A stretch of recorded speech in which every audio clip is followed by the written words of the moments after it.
അസ്സലാമു അലൈക്കും വറഹ്മത്തുള്ളാഹി തആല വബറകാതുഹു. ഒരു ഹിന്ദുമത വിശ്വാസിയെ വിളിച്ചിട്ട് നമ്മൾ അവരുടെ വിശ്വാസത്തിന് പുറത്തുള്ള ദൈവങ്ങളെ കുറിച്ച് ചോദിക്കുമ്പോൾ അവർക്ക് ചിലപ്പോൾ അതിൽ വിശ്വസിക്കാൻ കഴിയില്ല. ഞങ്ങൾക്ക് ഇതാണ് വിശ്വാസം എന്ന് പറയും. അതായത് അവരുടെ ദൈവത്തെ എടുത്ത് ബാക്കി ദൈവങ്ങളെയൊക്കെ തള്ളുന്നു. ഒരു ക്രിസ്ത്യാനിയെ വിളിച്ചെടുക്കുമ്പോൾ അവരോട് ചോദിക്കുമ്പോൾ അവരുടെ ദൈവത്തെ എടുക്കുന്നു, ബാക്കിയുള്ളതിനെ തള്ളുന്നു. തെളിവില്ല എന്നും അല്ലെങ്കിൽ അതല്ല ദൈവം എന്ന് അവർ പറയുന്നു. ഒരു മുസ്ലിമിനെ വിളിച്ചിട്ട് ചോദിക്കുമ്പോൾ മുസ്ലിമും പറയും ഇത് തന്നെയാണ്, ഞങ്ങളുടേതാണ് ഒറിജിനൽ, ബാക്കിയൊക്കെ ഡ്യൂപ്ലിക്കേറ്റ്. അതൊന്നും ശരിയല്ല. അപ്പം അങ്ങനെ നോക്കുമ്പോൾ ഏതൊരു വിശ്വാസി എടുത്തു കഴിഞ്ഞാലും അവരുടെ ദൈവത്തെ എടുക്കുകയും ബാക്കിയുള്ള ദൈവങ്ങളെ തള്ളുകയും ചെയ്യുന്ന ഒരു അവസരവാദം അവിടെ ഉണ്ട്. നമ്മളെ സംബന്ധിച്ചിടത്തോളം നിങ്ങളെടുത്ത ആ ദൈവം ഏതു തന്നെയായാലും അതിനെയും കൂടി നമ്മളങ്ങ് തള്ളുന്നു. അൽഹംദുലില്ലാഹ് വസ്സലാത്തു വസ്സലാമു അലാ റസൂലില്ലാഹ് വഅലാ അലിഹി വസഹ്ബിഹി അജ്മഈൻ അമ്മാ ബഅദ്. ചില സംസാരങ്ങൾ നമ്മെ ഒരുപാട് ചിന്തിപ്പിക്കാറുണ്ട്, ചില സംസാരങ്ങൾ നമ്മെ ചിരിപ്പിക്കാറുമുണ്ട്. എന്നാൽ ചില സംസാരങ്ങൾ ചിന്തിക്കാനോ ചിരിക്കാനോ ഉള്ള വകയൊന്നും നൽകാതെ നമ്മുടെ സമയം കളയാറുമുണ്ട്. ഇത്തരത്തിലുള്ള നമ്മുടെ സമയം കൊല്ലികളായ ചില സംസാരങ്ങളെ, ചില പ്രഭാഷണങ്ങളെ വേണ്ടെന്ന് കരുതി നാം വെറുതെ വിട്ടാൽ അതാണ് ശരിയെന്ന് ധരിക്കുന്ന പുതിയൊരു ജനറേഷൻ, അത് കേട്ടുകൊണ്ട് അതനുസരിച്ച് ജീവിക്കുന്ന, അത് അനുസരിച്ച് വാദിക്കുന്ന പുതിയ ജനവിഭാഗം ഉണ്ടാകാൻ സാധ്യതയുള്ളത് കൊണ്ട് തന്നെ അത് പരിഗണിക്കുകയും മറുപടി പറയലും അനിവാര്യമായി തീരുകയാണ്. അതുകൊണ്ടാണ് ആരിഫ് ഹുസൈനെ പോലെയുള്ളവർക്ക് വീണ്ടും മറുപടി പറയേണ്ടി വരുന്നത്.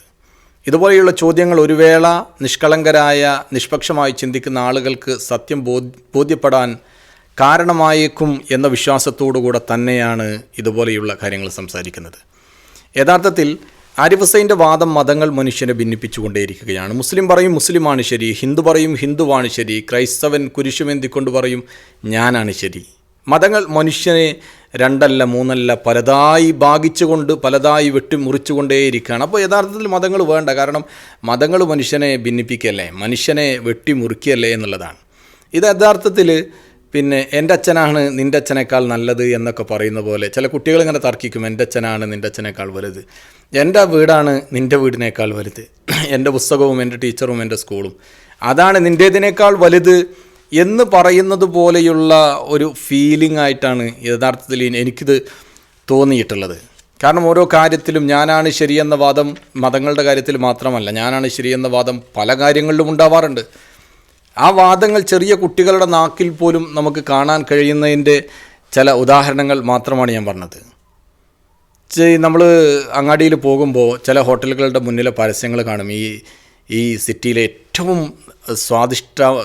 സ്വാദുള്ള ടേസ്റ്റുള്ള രുചിയൂർന്ന ഭക്ഷണം ഞങ്ങളുടേതാണ് എന്ന് പറഞ്ഞ് ചില ഹോട്ടലുകൾ പരസ്യം വെച്ചിട്ടുണ്ടാകും. എന്നാൽ മറ്റു ചില ഹോട്ടലുകൾ പറയും ഇവിടെ കിട്ടാവുന്ന ഏറ്റവും നല്ല ബിരിയാണി, ഏറ്റവും നല്ല ഫുഡ് ഞങ്ങളുടേതാണ്. അപ്പുറത്ത് വേറെ പോസ്റ്റർ ഉണ്ടാകും, വേറെ പരസ്യം ഉണ്ടാകും, ഞങ്ങളുടെ മന്തിയാണ് ഏറ്റവും നല്ല മന്തി, ഞങ്ങളുടെ കബ്സയാണ് ഏറ്റവും നല്ല കബ്സ. ഇങ്ങനെ ഓരോ ഹോട്ടലുകാരും ഞങ്ങളുടേതാണ് ശരിയെന്ന് ഇങ്ങനെ വാദിച്ചുകൊണ്ട് അല്ലെങ്കിൽ പോസ്റ്ററിലൂടെ പരസ്യങ്ങളിലൂടെ നൽകിക്കൊണ്ടേയിരിക്കും. അപ്പോൾ ഇങ്ങനൊരു അങ്ങാടിയിൽ പോകാൻ നന്നായി വിശന്നിരിക്കുന്നുണ്ട്.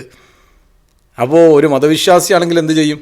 അവരൊക്കെ തന്നെ അല്ലെങ്കിൽ ദൈവത്തെ അന്വേഷിക്കുന്ന ഒരാളാണെങ്കിൽ ഉദാഹരണത്തിന് ഒരു ഭക്ഷണം അന്വേഷിക്കുന്ന ഒരാളാണ് എങ്കിൽ ആ ഭക്ഷണം അന്വേഷിക്കുന്ന ആൾ അതിലേതെങ്കിലും ഒരു ഹോട്ടലിൽ കയറി കഴിക്കും, കാരണം അയാൾക്ക് വിശക്കുന്നുണ്ട്. ഇതുപോലെ തന്നെയാണ് ഒരു മതവിശ്വാസി ദൈവത്തെ അന്വേഷിക്കുന്നയാൾ. അയാൾ കാണുന്ന മതങ്ങളിൽ സത്യമുള്ളത് ഏതാണോ അതിലയാൾ വിശ്വസിക്കും. എല്ലാവരും തർക്കിക്കുന്നുണ്ട്, എല്ലാവരും ഭിന്നിക്കുന്നുണ്ട്, പരസ്പരം തമ്മിലടിച്ചുകൊണ്ടിരിക്കുകയാണ് എന്ന് കരുതി അയാളത് ഒഴിവാക്കില്ല. പക്ഷേ ഒരു നിരീശ്വരവാദി എനിക്ക് തോന്നുന്നത് ഒരു അങ്ങാടിയിൽ വന്നിട്ട് ഹോട്ടലുകാരൊക്കെ ഇങ്ങനെ വ്യത്യസ്തമായി ഇങ്ങനെ തർക്കിച്ചുകൊണ്ടിരിക്കും, ഇവരൊക്കെ തർക്കിക്കുകയാണ്, ഞാൻ ഭക്ഷണം കഴിക്കുന്നില്ല, ഞാൻ പട്ടിണി കിടന്ന് മരിക്കാൻ പോവുകയാണ് എന്ന് പറയാൻ സാധ്യതയുണ്ട്. കാരണം ഓരോരുത്തരും ഹിന്ദു പറയും എൻ്റെതാണ് ശരി, മുസ്ലിം പറയും എൻ്റെതാണ് ശരി, അതുപോലെ ഓരോ കമ്പനികൾ പറയും ഞങ്ങളുടേതാണ് ശരി. ചില ടെക്സ്റ്റൈൽസുകൾ പറയും ഏറ്റവും മുന്തിയ പട്ട് ഞങ്ങളുടേതാണ്, ചിലർ പറയും ഏറ്റവും നല്ല വസ്ത്രം ഞങ്ങളുടേതാണ്, ഏറ്റവും നൂതനമായ മിഷനറി ഉപയോഗിച്ചുണ്ടാക്കിയ വളരെ നിറപ്പകിട്ടാർന്ന വസ്ത്രം ഞങ്ങളുടേതാണെന്ന് പറയും. എന്നാൽ ഇങ്ങനെ തർക്കിക്കുന്നതാണ് എന്ന് കരുതി മാറി നിൽക്കുമോ അത് നിരീശ്വരവാദി? ഒരിക്കലുമില്ല. അയാൾ നഗ്നനായി ഒന്നുകൂടാതെ നടക്കൂലല്ലോ, അയാൾ അതിൽ നിന്നൊന്ന് സെലക്ട് ചെയ്യും. അപ്പോൾ യഥാർത്ഥത്തിൽ ഞാനാണ് ശരി, എൻ്റെതാണ് ബെസ്റ്റ്, എൻ്റെതാണ് നല്ലത് എന്ന് പറയുന്ന ഒരു വാദവും മനുഷ്യനെ ഭിന്നിപ്പിക്കുകയല്ല ചെയ്യണത്. അതൊക്കെ ഒരു തരത്തിലുള്ള കെയറിങ് ആണ്. ചിലരോടുള്ള ചിലപ്പോൾ മക്കളോട് പറയും, കടകളിൽ നിന്ന് പാക്ക് ചെയ്ത മിഠായികളും അതേപോലെ ലേസൊക്കെ വാങ്ങി കഴിക്കുന്ന കുട്ടികളോട് അമ്മമാർ പറയും അത് കഴിക്കരുത് എന്നുള്ളത്. ആ അമ്മയുടെ വാക്കാണ് ശരി എന്നതൊരു പ്രത്യേക കെയറിങ് ആണ്. തൻ്റെ മകന് നല്ലത് വരണം എന്നൊരു കെയറിങ് ആണ്. ആ കെയറിങ് അമ്മ മക്കളെ പരസ്പരം, അല്ലെങ്കിൽ അമ്മ കുട്ടികൾക്കിടയിൽ ഭിന്നിപ്പുണ്ടാക്കുകയാണ്, പരസ്പരം എൻ്റെ വാദമാണ് ശരിയെന്ന് പറഞ്ഞുകൊണ്ട് ആളുകളെ രണ്ടാക്കുകയാണ് എന്ന് നമ്മൾ ഒരിക്കലും പറയില്ല. പിന്നെ ഈ രണ്ടാക്കുക എന്നൊക്കെ പറയുന്ന പരസ്പരം എൻ്റേതാണ് ശരി നിൻ്റേത് തെറ്റാണ് എന്ന് പറഞ്ഞുകൊണ്ട് ഭിന്നിപ്പിക്കുക എന്ന് പറയുന്നത് മതങ്ങൾ മാത്രമല്ല ചെയ്യുന്നത്, എല്ലായിടത്തും ഉണ്ട്, ശാസ്ത്രത്തിലതുണ്ട്.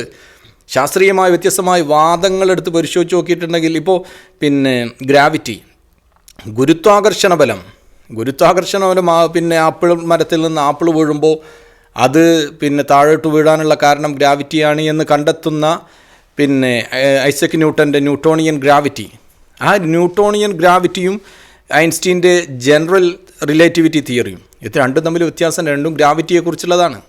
ഐൻസ്റ്റീൻ്റെ അഭിപ്രായത്തിൽ ഐൻസ്റ്റീൻ്റെ ആണ് ശരി, എന്നാൽ ന്യൂട്ടൻ്റെ അഭിപ്രായത്തിൽ ന്യൂട്ടൻ്റെ ആണ് ശരി.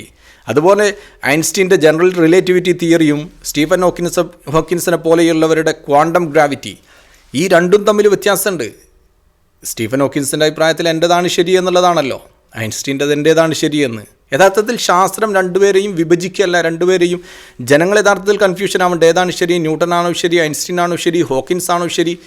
അപ്പോൾ ജനങ്ങൾക്കൊരു കൺഫ്യൂഷൻ ഉണ്ടാവുന്നുണ്ട്. പക്ഷേ ആ കൺഫ്യൂഷൻ എന്ന് പറയുന്ന യഥാർത്ഥത്തിൽ ജനങ്ങളെ വിഭജിക്കുക എന്ന അർത്ഥത്തിൽ ഒരിക്കലും ശാസ്ത്രത്തെ പിന്തുണക്കുന്ന ആളുകൾ കാണൂല. പക്ഷേ മതങ്ങളുടെ കാര്യം വരുമ്പോൾ ഭിന്നിപ്പിക്കുന്നു, പരസ്പരം തമ്മിലെടുപ്പിക്കുന്നു എന്നൊക്കെ പറയുന്നത് ഒരിക്കലും ഒരു ശരിയായ നിലപാടാണ് എന്ന് തോന്നുന്നില്ല.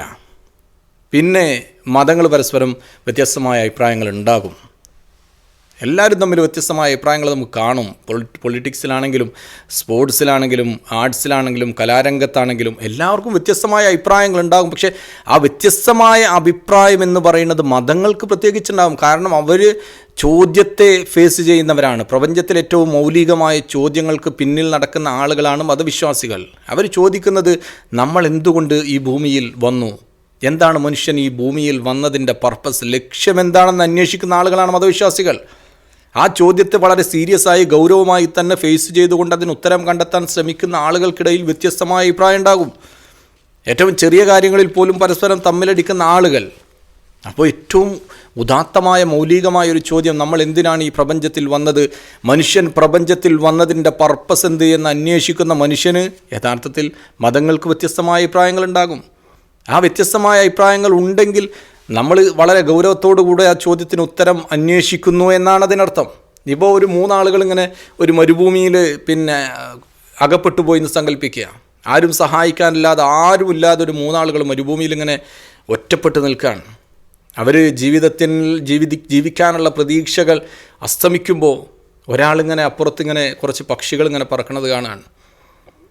അപ്പോൾ അയാൾ പറഞ്ഞു, അപ്പുറത്ത് പക്ഷികൾ പറക്കുന്നുണ്ട്, അവിടെ നാട്ടുകാരും കാടും വെള്ളവും എല്ലാം ഉണ്ടാവാൻ സാധ്യതയുണ്ട്, നമുക്ക് അങ്ങോട്ട് പോകാം. മറ്റേ ആൾ പറഞ്ഞു, കുറച്ചപ്പുറത്ത് പുക ഉയരുന്നുണ്ട്, അർത്ഥം ആരൊക്കെയോ എന്തൊക്കെയോ പാചകം ചെയ്യുന്നതോ അല്ലെങ്കിൽ തീ കത്തിക്കുന്നത് ജനങ്ങളാവാനാണ് സാധ്യത, നമുക്ക് അങ്ങോട്ട് പോകാം. ഇവർ രണ്ടാളും ഇങ്ങനെ അങ്ങോട്ടാണോ ഇങ്ങോട്ടാണോ എന്ന് തർക്കിച്ചുകൊണ്ടിരിക്കുക. മൂന്നാമത്തെ നിരീശ്വരവാദിയായ ആൾ പറഞ്ഞു, നിങ്ങൾ രണ്ടാളും പരസ്പരം നമ്മളെ വിഭജിക്കാൻ വേണ്ടി, നമ്മളെ തമ്മിൽ തല്ലിക്കാൻ വേണ്ടി, നമുക്കിടയിൽ ഗ്രൂപ്പിസ് ഉണ്ടാക്കാൻ വേണ്ടിയിട്ടാണ് നിങ്ങൾ തർക്കിച്ചുകൊണ്ടിരിക്കുന്നത്, നിങ്ങളാണ് ശരി നീയാണ് ശരി എന്ന് പരസ്പരം അങ്ങോട്ടും ഇങ്ങോട്ടും തർക്കുന്നതുകൊണ്ട് ഞാൻ എങ്ങോട്ടുമില്ല എന്ന് പറഞ്ഞ് നിരീശ്വരവാദി അവിടെ ഇരിക്കും. അയാളവിടെ വിശന്ന് പട്ടിണി കിടന്ന് മരിക്കും. ഒരു ഉത്തരം കണ്ടെത്താനുള്ള ശ്രമത്തിനിടയിൽ പല അഭിപ്രായങ്ങളുണ്ടാകും. ഇതിന് പിന്നിലൊരു സൃഷ്ടാവുണ്ട് എന്ന് വാദിക്കുന്നത്, നമ്മളിവിടെ വന്നത് വെറുതെയല്ല എന്ന് ചിന്തിക്കുന്നിടത്ത്, നമ്മൾ വന്നതിന് കൃത്യമായ ലക്ഷ്യമുണ്ട്, ഉദ്ദേശമുണ്ടെന്ന് വിചാരിക്കുന്ന മനുഷ്യൻ അതിൻ്റെ കാരണങ്ങളെ കണ്ടെത്താൻ ശ്രമിക്കുമ്പോൾ അഭിപ്രായങ്ങൾ വ്യത്യാസങ്ങളുണ്ടാകും. ഇപ്പോൾ ഒരു വാർഷികം വരികയാണെന്ന് വിചാരിക്കുക, വാർഷികത്തിന് ഭക്ഷണം ഉണ്ടാക്കാൻ വേണ്ടി ഒരു മീറ്റിംഗ് വിളിച്ചു, അപ്പോൾ എല്ലാവരും മിണ്ടാതിരിക്കുകയാണ്. കാരണം ഞാനിപ്പോൾ ബിരിയാണി വെക്കണം വാർഷികത്തിനെന്ന് പറഞ്ഞാൽ ബാക്കിയുള്ളവരെന്താ വിചാരിക്കുക, എൻ്റെതാണ് ശരി, ഞാൻ വിചാരിക്കണം ഭക്ഷണമാണ് ഞാൻ പറഞ്ഞത്, അതുകൊണ്ട് ഞാൻ ആളുകളെ ഭിന്നിക്കുകയാണ് എന്ന് പറയോ? ഇല്ല. ഒരാൾ പറഞ്ഞു നെയ്ച്ചോറ് മതി, ഒരാൾ കബ്സ അല്ലെ സദ്യ മതി. ആളുകൾ ആരും അഭിപ്രായങ്ങൾ പറയണില്ല, എല്ലാവരും മിണ്ടാതിരിക്കുക. കാരണം ഞാൻ അഭിപ്രായം പറഞ്ഞാൽ എൻ്റെതാണ് ശരിയെന്ന, ഞാൻ പറയുന്നതാണ് നല്ലതെന്ന ഒരു തോന്നൽ ജനങ്ങൾക്കിടയിലും ഭിന്നിപ്പുണ്ടാകും. അതുകൊണ്ട് ഞാൻ എന്താക്കുന്നില്ല, തൽക്കാലം അഭിപ്രായങ്ങളൊന്നും പറയുന്നില്ല. എല്ലാവരും മിണ്ടാതിരിക്കുക എന്ന ഒരു ഉദാസീനത, ഒരു മടുപ്പ്, അല്ലെങ്കിൽ ഒന്നും ചെയ്യാതിരിക്കുക എന്നുള്ളത് എത്രത്തോളം അപകടകരമാണ്. ചില ചോദ്യങ്ങൾക്ക് നമ്മൾ ഉത്തരം കണ്ടെത്താൻ ശ്രമിച്ചേ മതിയാവും. അവിടെ ചിലപ്പോൾ വ്യത്യസ്തങ്ങളായ അഭിപ്രായം ഉണ്ടാകും. എൻ്റെ ഒരു അഭിപ്രായത്തിൽ ഈ വ്യത്യസ്തമായ അഭിപ്രായങ്ങളും വ്യത്യസ്തമായ കക്ഷികളുമാകുന്നത് പിന്നെ ജീവിതത്തെ മടുപ്പിക്കുന്നതാണെങ്കിൽ നിരീശ്വരവാദികളൊന്നും ഇനി ഫുട്ബോൾ കളിയൊന്നും കാണാൻ പോകില്ല. കാരണം ഫുട്ബോളിലൊക്കെ 2 ടീമാണ് കളിക്കുന്നത്. ചിലർ പറയും ബ്രസീലാണ് ഏറ്റവും നല്ല ടീം, അവിടെ നെയ്മർ ഉണ്ട്, അവിടെ റൊണാൾഡോ കളിച്ച് പോയ ക്ലബ് രാജ്യമാണ് അല്ലെങ്കിൽ ടീമാണ്. റൊണാൾഡീഞ്ഞോയുടെ മാസ്മരികമായ കളി കണ്ട, അങ്ങനെ കാക്കയുടെ പിന്നെ പന്ത് തട്ടലുകൾ കണ്ട ഒരു രാജ്യം, ഒരു ടീം എന്ന നിലക്ക് ബ്രസീലാണ് നല്ലതെന്ന് പറയും. എന്നാൽ മെസ്സിയൊക്കെ ഉള്ളത് കൊണ്ട് അർജൻറ്റീനയാണ് നല്ലത്, പിന്നെ മറഡോണയെ പോലെയുള്ള കളിക്കാർ വന്നതുകൊണ്ട് അർജൻറ്റീനയാണ് ഏറ്റവും നല്ല കളി, അല്ലെങ്കിൽ പോർച്ചുഗലാണ് എന്ന് ആളുകൾ പറയും. വ്യത്യസ്തമായ അഭിപ്രായങ്ങളുണ്ടാകും.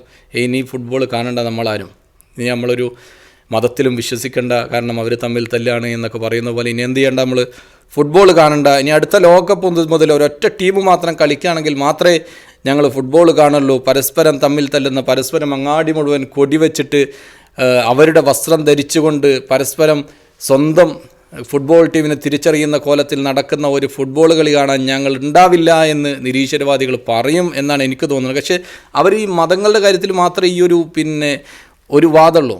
രാഷ്ട്രീയത്തിൻ്റെ കാര്യത്തിൽ വ്യത്യസ്തമായ കക്ഷികളാകുന്നതിന്, വ്യത്യസ്തമായ യൂണിഫോമിറ്റിയും വ്യത്യസ്തമായ കൊടികളുള്ളതിന് അവർക്ക് അഭിപ്രായ വ്യത്യാസമല്ല. കലാരംഗത്ത് മത്സരം നടക്കുകയാണ്. ജഡ്ജ് യുവജനോത്സവം നടക്കുമ്പോൾ പാലക്കാട്ട്, കോഴിക്കോട്, പിന്നെ കണ്ണൂർ, മലപ്പുറം എന്ന് പറഞ്ഞ് ജില്ലകൾ തമ്മിൽ സംസ്ഥാനതല കലോത്സവത്തിൽ തല്ലും പിടിയാണ്, പരസ്പരം വാശിയാണ്, പോരാട്ടാണ്, അങ്ങോട്ടും ഇങ്ങോട്ടും തമ്മിലുള്ള ഉന്തും തള്ളുമൊക്കെ നടക്കും. എന്നാലോ അതിനെതിരെ ഒന്നും ഉണ്ടില്ല, വായ അടച്ചവിടെ ഇരിക്കും. കാരണം അത് മതമല്ലല്ലോ.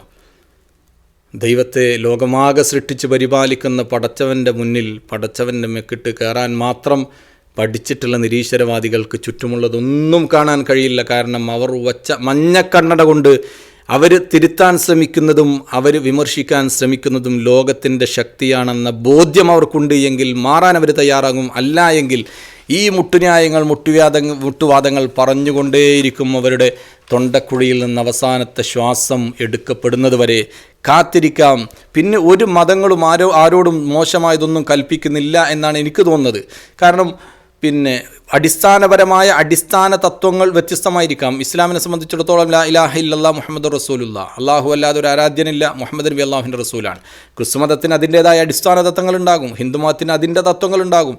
അവരതനുസരിച്ച് ജീവിക്കുന്നു. പുറമെ കുറേ സൊസൈറ്റിയുമായി ബന്ധപ്പെട്ട കക്കാൻ പാടില്ല, നുണ പറയാൻ പാടില്ല, മറ്റുള്ളവരെ വഞ്ചിക്കാൻ പാടില്ല എന്നുള്ള കുറേ സോഷ്യലായ കാര്യങ്ങളുണ്ട്. അതാരും ആരെയും പറ്റിക്കാനോ കളവ് പറയാനോ ഒന്നും പഠിപ്പിക്കുന്നില്ല. ഒരു മതവും നീ പോയിട്ട് കക്ക് എന്ന് പറയണില്ല, നീ പോയി കളവ് പറയുമെന്ന് പറയുന്നില്ല, നീ പോയി ആളുകളെ വഞ്ചിക്കുക എന്ന് പറയണില്ല. അപ്പോൾ അടിസ്ഥാന സ്വഭാവങ്ങൾ മാറ്റി വെച്ചിട്ടുണ്ട് എങ്കിൽ അല്ലാത്ത കാര്യങ്ങൾ കുറേ നന്മകളാണ്. അതുപോലും നീ നിരീശ്വരവാദികൾക്കോ നിരീശ്വരവാദ പ്രസ്ഥാനങ്ങൾക്കോ പകർന്നു കൊടുക്കാൻ കഴിയുന്നില്ല എന്നത് ഏറ്റവും അപകടകരമാണ്. അതിലെല്ലാം ഉപരി ഒരു കാര്യം കൂടി, മതങ്ങൾ പരസ്പരം അങ്ങോട്ടും ഇങ്ങോട്ടും തമ്മിൽ തല്ലാണ്.